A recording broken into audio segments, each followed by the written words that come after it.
Hello, my name is Laura, and this is the 8th episode of my knitting podcast. So I actually filmed this a couple of days ago, but when I was looking back at the footage, I had just had my espresso for the day and was speaking in like double time, so I figured it would be a little better to try again, slow down, and also in the 2 days since I filmed, I have 2 more finished objects to share, so it kind of worked out. So anyway, for this episode, I have 4 finished objects, 2 works in progress, and 1 very tiny acquisition. And then at the very end, I also have a book recommendation. This isn't something I normally do on these podcasts, but I was kind of inspired by other knitting podcasters, and also this book I just think is worth sharing. So anyway, getting right into it, my first finished object is what I'm wearing, and this is my April Cardigan by PetiteKnit.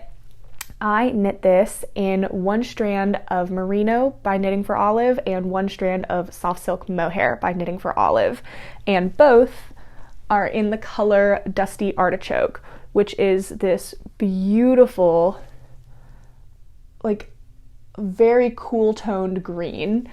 And I think it definitely comes across as green, and I think it's showing up really well on camera. I think it's pretty true to color, but it's also like not like in your face green, if that makes sense. But I think it is super duper lovely. And I don't know, this is kind of, I think, kicking off my dressing for your skin tone kind of thing that, you know, the color analysis thing that everyone else is really into right now, because I think I look in cool tones. Like I love this. I don't know what my diagnosis is. Like I don't know if I'm summer, winter, all that good stuff, but I definitely like green and I love cool tones, so I think this yarn is beautiful. So to start off, I'll tell you how much this sweater cost me. Will you be able to hear the air conditioning? I might just have to turn that off. Okay, so the air conditioner up here is off, but it's still running. It's an old house. I don't really know.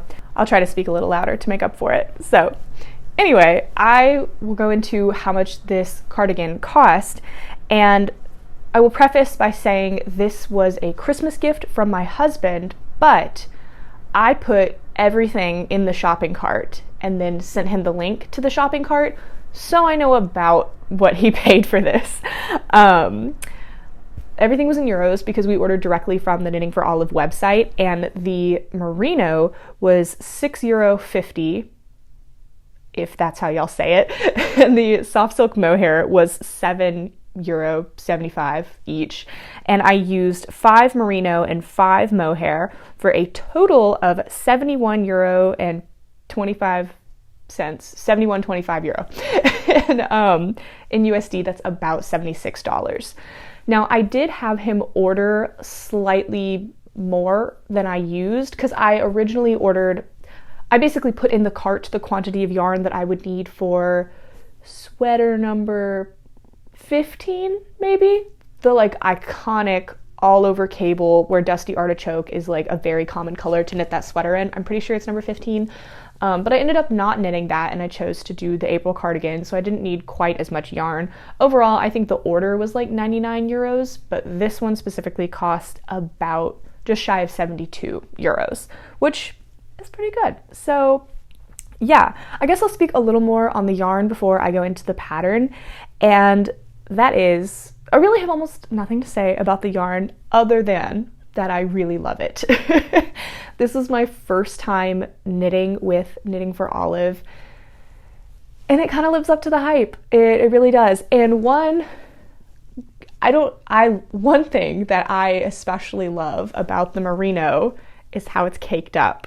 Like, it comes like this, and I think I pull all of my yarn from the outside, and so I find that this is super easy to pull from, and I love when it does like the spiral thing like that.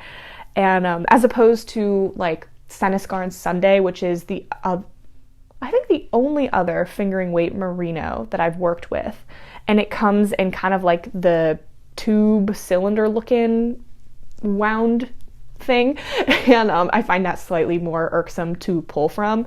So I think Knitting for Olive gets the presentation award for that.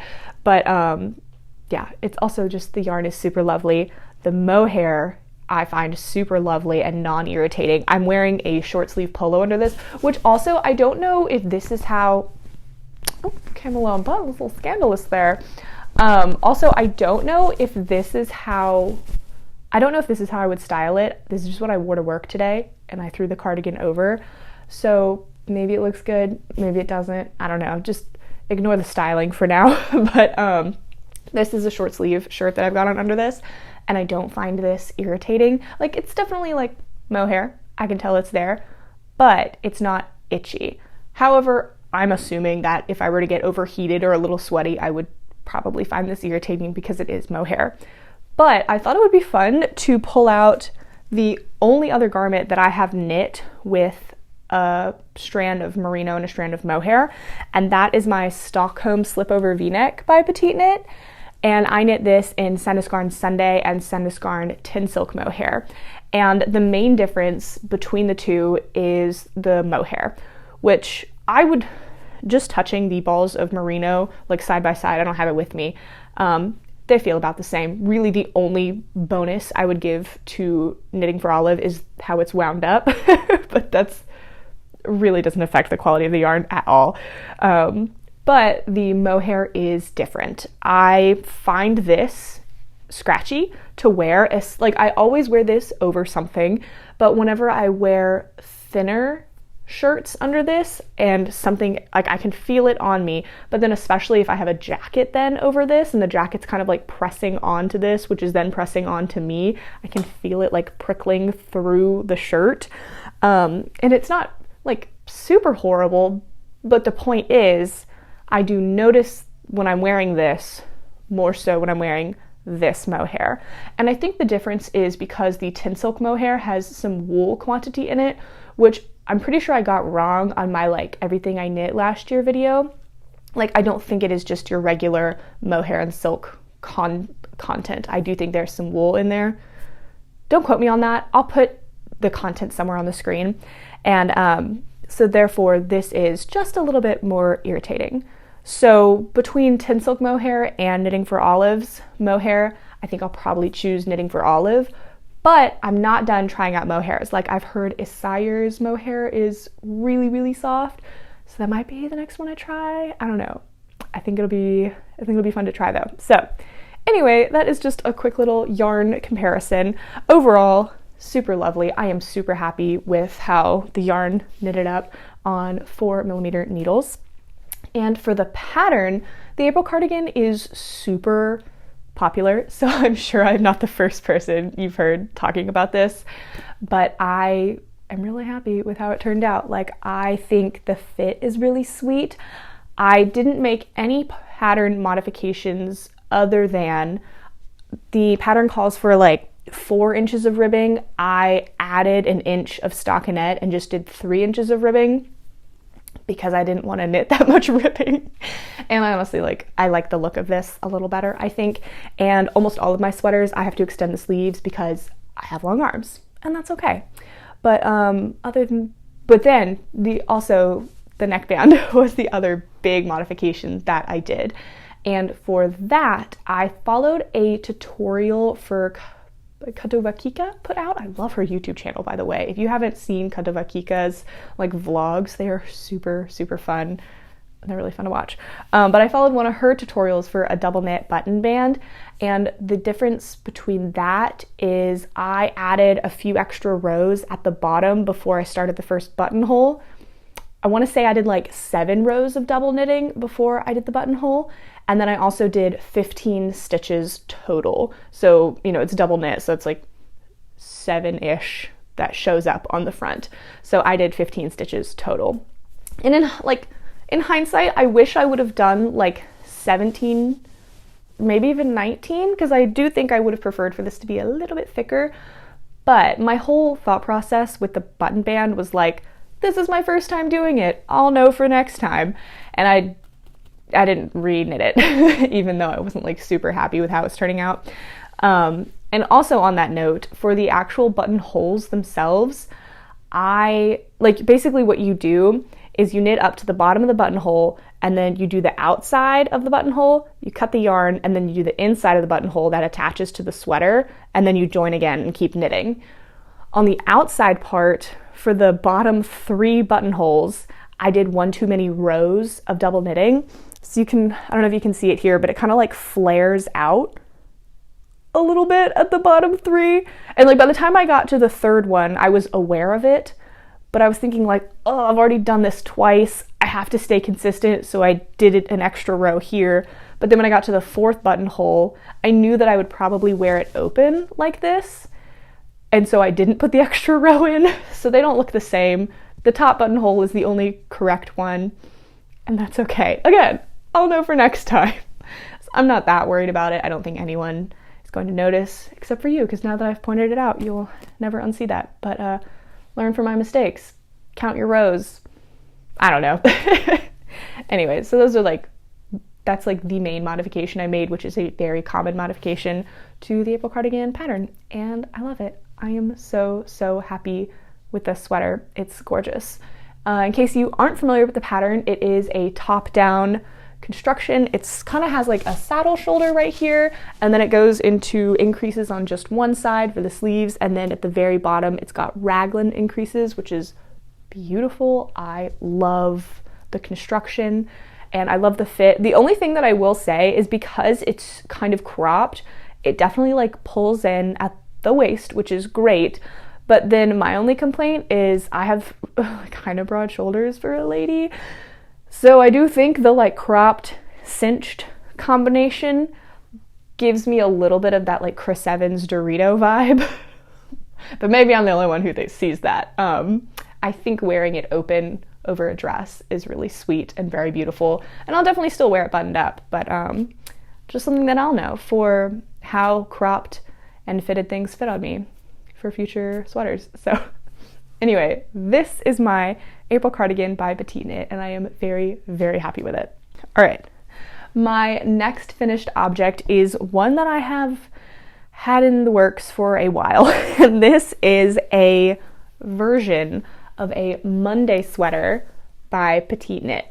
Now, I guess you can see that. If I don't try it on, I'll definitely put some pictures in of me wearing this. But this sweater, I could tell I wasn't super excited to work on this the whole time I was working on it, hence why it took me 6 months? 5 months, but still a long time for a simple top-down raglan construction. But the reason that I could tell I wasn't enjoying it very much is because of the yarn. And that's because I bought this on a whim. It was fall, you know, and in fall I was seeing like on Instagram, everyone was wearing tweed, and I really wanted something with tweed.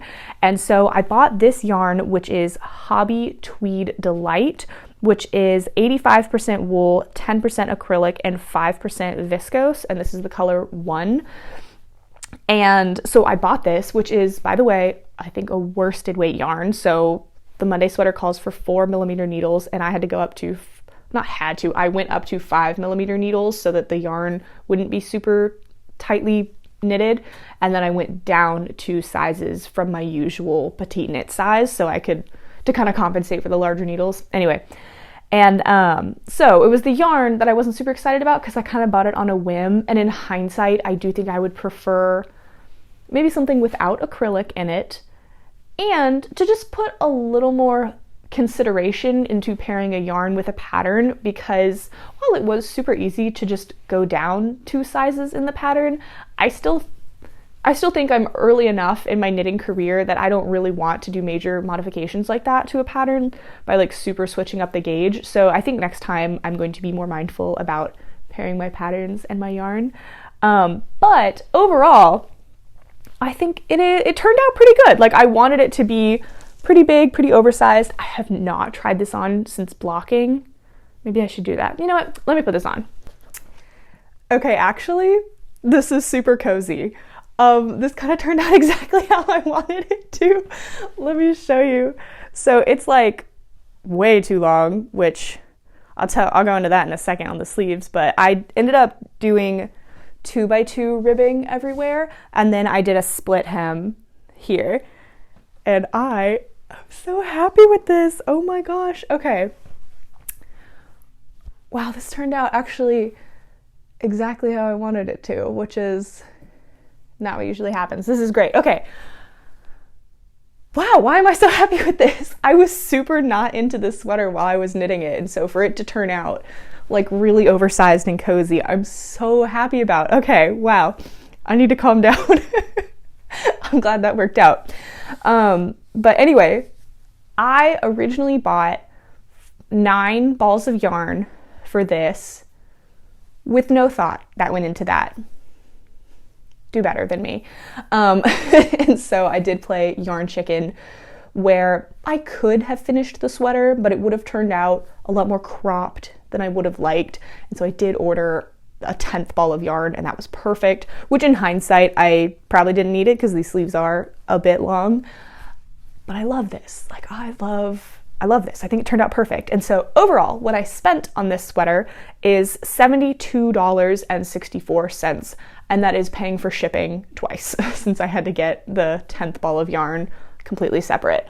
But if you do buy from Hobbii, I found out that things randomly go on sale because I bought the first 9 balls of yarn, I think at full price, but you know, like the more you buy, it goes down like in price, which is cool. And I was excited about that. And then when I went to go buy the 10th ball, I looked at it one week and I was like, ugh, $20 just to get 1 ball of yarn to me, like not worth it. And so I sat on it for a while, and then I looked at it the next week, and the yarn was like, the price was like cut in half, maybe even more than that. And so it only cost $10 to get the yarn to me, like yarn plus shipping. So that's cool to know. So if you buy from Hobbii yarn, things do randomly go on sale. So do with that what you will. But I think, like, you know, almost $75 for a hand knit sweater in materials is pretty good. But yeah, I don't know really what else to say about this. It's just oversized, cozy. It's a Monday cardigan by PetiteKnit, top down raglan.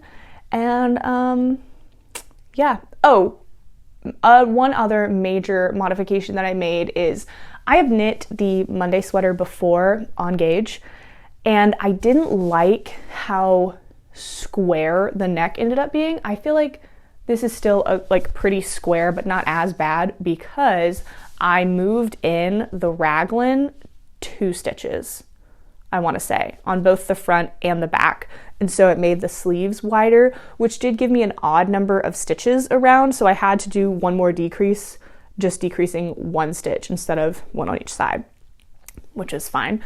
But yeah, just keep that in mind if you move the raglan around. Now, I will say, after having knit the Monday sweater twice, I don't know that maybe this is all raglans. This is the only raglan sweater pattern I've ever knit. And so if you've knit more, please let me know. Does it always come out with kind of a square neck like this? Because also before I blocked this thing was like choking me. It was like sitting all the way up here. I was not happy with it, even with the short row shaping. And so I can't tell if it's just raglans as a whole or if it's just this pattern. So I would love to kind of like hear some input on that. I think I will knit another raglan pattern just to kind of see what that one's like. But yeah, just something. I think I'm done with the Monday sweater pattern for a minute at least. So anyway, but yeah, this is my Monday sweater. Super sweet. Anything else to say on the yarn? Yeah. Oh, and you know, I said that for the next time, you know, I pick out yarn, I probably don't want to knit with acrylic. And that's not to say that knitting with acrylic yarn is bad.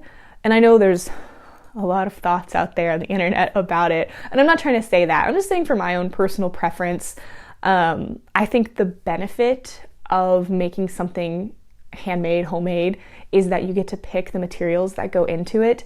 And in my mind, I'm thinking I can get an acrylic sweater whenever I go shopping. And so if I'm gonna put the effort into something, I do want it to be like all natural fibers, and it's just a me thing. So yeah, so take that with a grain of salt. And anything else to say on this? Yeah, no, I think that's it for my Monday sweater. For my third finished object, I have a Musselburgh hat. And we're gonna get a little controversial with this one, but first let me tell you, the yarn is Miss Motte in the color Dutch Still Life. I don't know what this line of yarn is called. I didn't write that down before I threw the tag away, but I'm assuming they're sock-ish yarn. It's 75% superwash merino and 25% nylon, but it has the yardage of a sport weight yarn, so I don't know if that would be like their sock line. I don't know, but this is the yarn that I bought on my trip to Paris last year, and so I wanted to do something kind of special with it, and I thought a hat would be better than a pair of socks, which I still am on board with. Also, I'm not blocked this, by the way, so it's like still a little wrinkly. But yeah, so I was just happy to use my Paris yarn. This is what it looks like on. I kind of feel cool in it. Like, it's definitely kind of hipstery, not slouchy. Is that a bad word? I don't know. Vibes. But yeah, still fun. I didn't have enough yarn to do the full adult medium length, and so I ended up with the length of an adult small, but whenever I fold up the brim and then put it on, it looks kind of dumb, so I'm not going to do that. But just for wearing it like this, I think it is pretty sweet. I had to reknit this one time, so what you have to do is you cast on at the top. Also, it looks like this if you've never seen a Musselburgh hat. You cast on at the top, and then before you finish your increases, you measure your gauge. And I thought I measured mine correctly, and so I increased to an adult medium for like a 9 stitch per inch gauge or something like that. And I got about to here and held it up to my head like this and realized it was way too big. And so I ripped all the way back, undid a couple increases, and then started again because I remeasured my gauge. And I still think it's a little too wide, but like, I'm not. Like, I realized that, like, by the time I got to about here, I started holding it up to my head again and was getting a little nervous because it was a little wide. But there was no way I was ripping all of this back and reknitting, because this took forever. This literally took forever. But it's okay. And so yeah, I do think that if I would have gone in a couple stitches, not done so many increases, I might have had a little more yarn to add some more length. Where's my yarn? I tried to use all of it, but I ended up having this much left over. I have no idea how many grams this is. I didn't weigh it. I'm gonna go less than 3 or less grams if I had to guess. I'm probably completely inaccurate on that, so I could have added a little bit of length, but I don't know if it would have made a huge difference. But yeah, so that's the Musselburgh hat. I'm not going to try to fold this back up right now. It is unblocked, so maybe it'll get a little longer. Maybe I can stretch it out, and just try not to stretch it out width-wise. So we'll see. Controversial opinion on the Musselburgh. I will not be knitting another one of these. I just don't like how I had to rip back and like redo it, and then it still wasn't correct, as far as the fit. And I know that's certainly probably on me, and because that's a me thing, I like to be a little more exact in my patterns in knowing exactly what, like, how to fix it and all this stuff, because knitting takes time. And so for that reason, I don't think I'll be knitting another one of these. And that's okay. It's trial and error, and I think I'm just a little bit too A-type particular for this kind of thing, and that's okay. Plus, I also have the Oslo hat pattern by PetiteKnit, and the crown looks incredibly similar.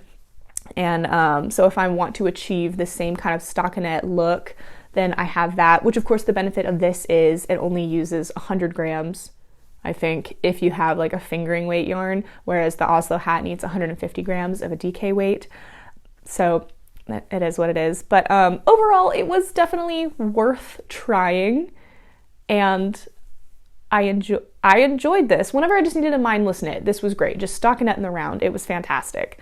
But this is probably the only Musselburgh hat you'll see out of me, unless something miraculous changes. I don't know. It's okay. I think there are a lot of hat patterns out there that I'm really excited to try, and I think I'll do those before I come back to this one. But still, it was a fun project. For my last finished object, this one is a lot smaller, and this is a finished pair of vanilla socks.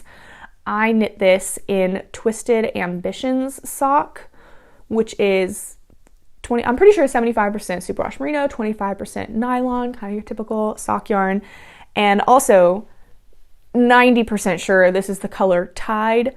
Definitely threw away the yarn label as soon as I wound this up and forgot to write down what the colorway was called. But this was a Christmas gift from my mom, and I know this yarn runs like, I'm gonna go $25 at my local yarn store. Yeah, I want to say about $25. So like, yeah, fun, pretty expensive for a pair of socks, but for hand dyed and also just like, I don't know how many hours of enjoyment, definitely worth it in my eyes. So yeah, I followed the Crazy Sock Lady vanilla sock on Magic Loop pattern, which is the only sock pattern I've tried so far, and I really like it. Everyone likes it for a reason. And modifications I made I did a German twisted cast on and 2x2 ribbing, and then I added a what is this called? Is this the heel flap? Guys, I don't know what my sock anatomy names are. I should work on that. But I added an extra like slip stitch row repeat here to try to give a little more width to the widest part of the foot. Again, what is this called? The gusset? Guys, I have no idea. I'll know someday. And I don't think that added repeat had any difference, but I'm probably going to keep doing it because I don't think it got worse. So anyway, that's pretty much it. Just a sweet little pair of vanilla socks, and these are kind of dirty because I wore them and didn't wash them, so that's all right if they look a little questionable. But yeah, so 4 finished objects is kind of a lot. It feels so good to have things off the needles and to just finish them. I weave in all my ends immediately, so it's like done, and it feels so good to only have 2 things on the needles. And so the first of which is my Haraboji Cardigan, fuzz, by Aegyoknit. And this is what it looks like so far.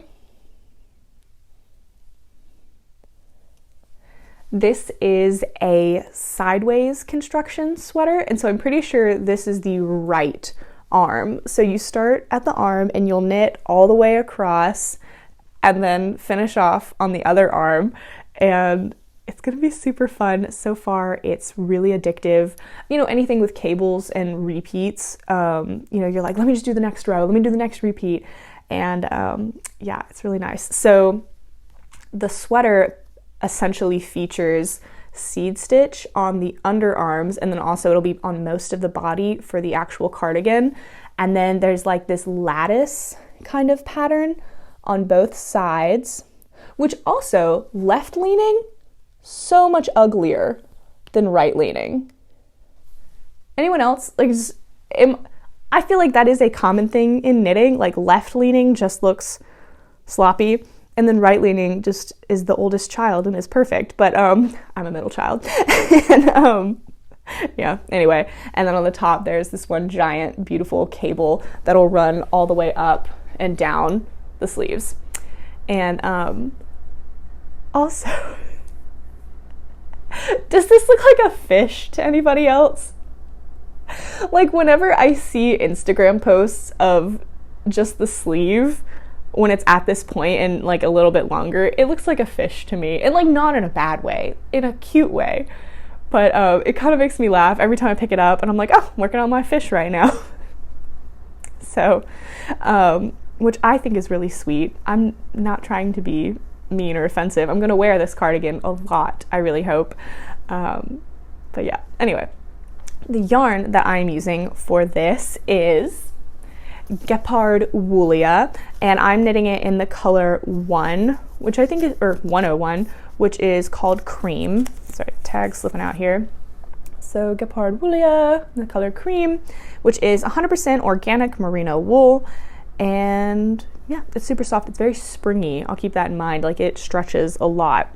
Now, kind of the issue that I had with purchasing this yarn is I ordered off of a website from Europe, and I originally ordered the color 102, which is called Wheat, so I should have known, but the picture looked incredibly white. You know, like, I was going by the picture, not by the name. I know better next time. So this is the original yarn that I picked up in the color Wheat, which it does look like wheat. And it was just a little too yellowish for what I envisioned this cardigan to look like. And so I did reorder in the color white. There's the difference. I don't know if it's super obvious to you, but it is. Now that I have both side by side, I am very grateful that I ordered the lighter color and am working with that. And yeah, I tried to return that. I didn't try to return this. I estimated the shipping cost to send this back. I even like wrapped it all up, taped it, had my husband like weigh it and create a shipping label for me. It's gonna be $70 to send this back to Europe.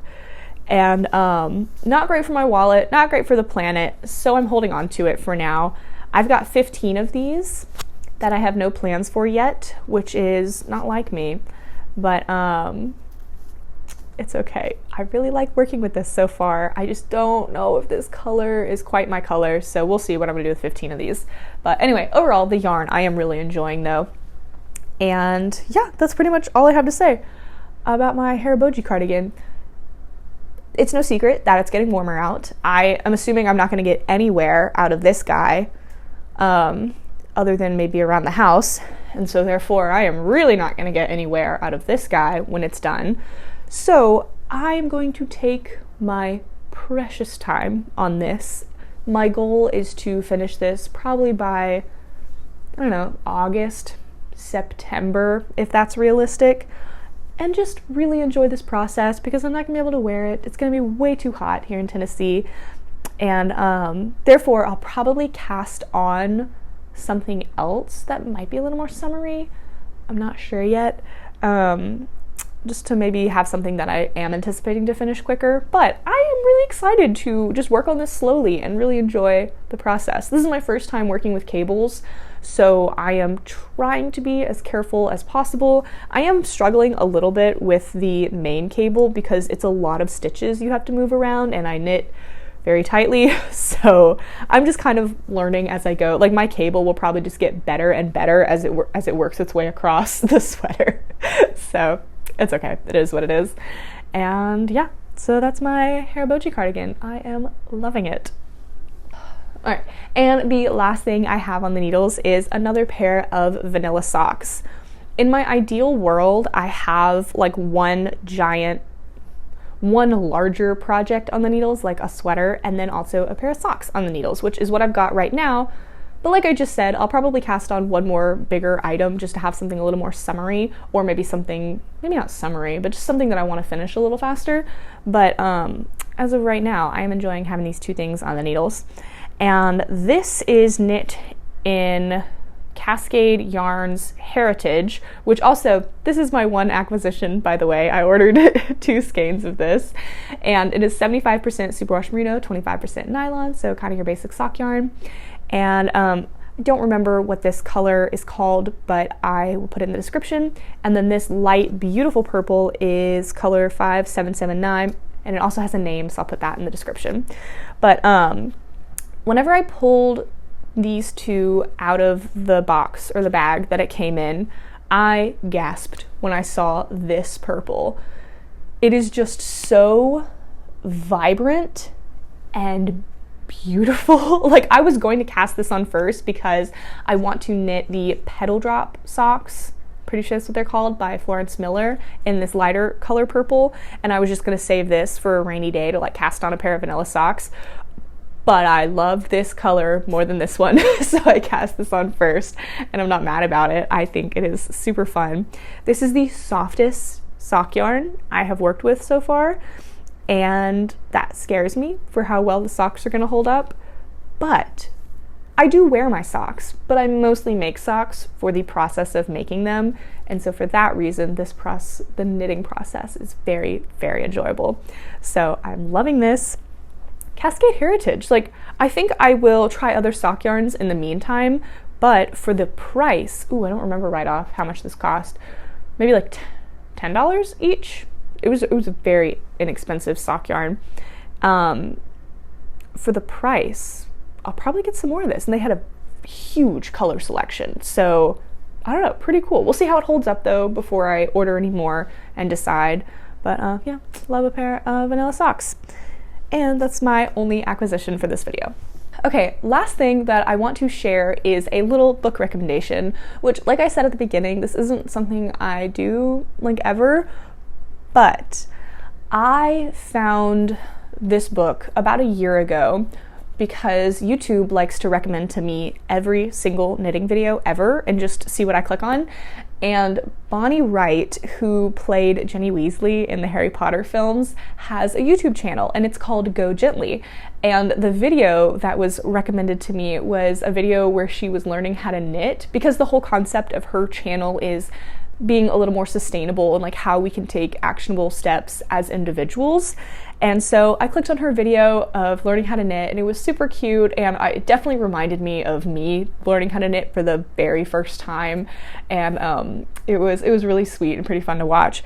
And so she also wrote a book to pair with her YouTube channel, so the book is called Go Gently, and I wanted this book for a whole year but just never ordered it, and so finally, like, I don't know, a couple months ago, I was like, you know what, I'm just gonna order it, I'm just gonna do it. And it was $15. Like, why did I wait so long? But it is so sweet so far. I'm about a third of the way through it, and it's just one of those books where you kind of go through it piece by piece, and it teaches you about like the supply chain and like where things come from, and yeah, and also like the pictures are so beautiful everywhere, and also like it helps that Bonnie Wright is gorgeous, but there's also like illustrations on different supply chains and everything. And yeah, so overall it's just about how we as individuals can practice a little more sustainability in our own lives, and like reusing things or being more mindful about how we purchase things. And I don't know, I'm on this kind of like save the planet kind of kick lately, and I think this will stick with me for a while. And I think it's relevant to knitting because, like her YouTube video that got me hooked, knitting is just about like being very mindful about what we choose to, like what fibers we choose to work with, about what patterns we choose to make, because it takes so long. So like you want to be a little choosy, and you are definitely, I think, going to take care of things a little better if you put so much time and energy into them. And that's basically all of this is just like taking care of the things we already own, and like being a little more selective about the things we bring into our homes. And I am just really, really enjoying it. So I thought it was worth a recommendation. And if you have read this book, then, you know, I would love to hear what your thoughts are on it. So anyway, the book is super sweet. It's got different chapters about is there an index? Oh yeah. So the book is super sweet, just kind of reading the table of contents. By chapter, it's go learn, go see, go organize, go shop, go cook, go keep, going with the Go Gently theme, if you can't tell, go make, go enjoy, and go beyond. And so like each chapter is a different, theme basically. So like go learn, like big picture, like environment, and like kind of how things work in our modern world. And then it goes through each one.